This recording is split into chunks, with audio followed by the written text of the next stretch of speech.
Adviser মহোদয় sign করবেন, 50% দিয়ে দিবে, সিসিজিবি পাস হবে, 50% দিয়ে কথা বলবো না ভাই এগুলোতে প্লিজ। ভাবুন তো, সরকারি টেন্ডারের কমিশন সরাসরি ভাগ হয়ে যাচ্ছে মিডলম্যান আর মন্ত্রণালয়ের নামে। 1% মিডলম্যান, 5% মিনিস্ট্রি। অবিশ্বাস্য শোনালেও এক অডিও ফাঁসে বেরিয়ে এসেছে এই চাঞ্চল্যকর তথ্য। অন্তর্বর্তী সরকারের স্থানীয় সরকার উপদেষ্টা আসিফ মাহমুদের প্রেস সেক্রেটারি মাহফুজ আলম এবার দুর্নীতির অভিযোগে আলোচনায়। সাংবাদিক জাওয়াদ নির্ঝর একটি অডিও ফাঁস করেছেন, যেখানে শোনা যাচ্ছে মাহফুজ আলম টেন্ডারের কমিশন নিয়ে আলোচনা করছেন।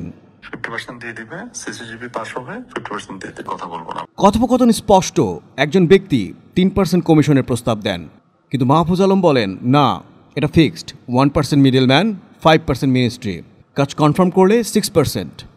তিনি আরও বলেন অ্যাডভাইজার সাইন করলে প্রথমে 50% টাকা, সিসিজিবি পাস হলে বাকিটা, এমনকি প্রতিশ্রুতি না মানলে ফাইল আটকে দেওয়ার হুমকিও শোনা যায় অডিওতে।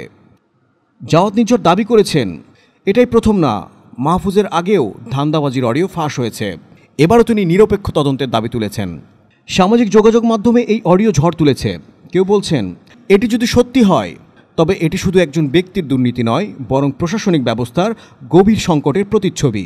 প্রশ্ন একটাই, এই ফাঁস হওয়া অডিও কি এক ব্যক্তির লোভ, নাকি আমাদের সিস্টেমের অন্ধকার সত্য? তদন্ত কি আসলেই হবে, নাকি আবারও চাপা পড়ে যাবে?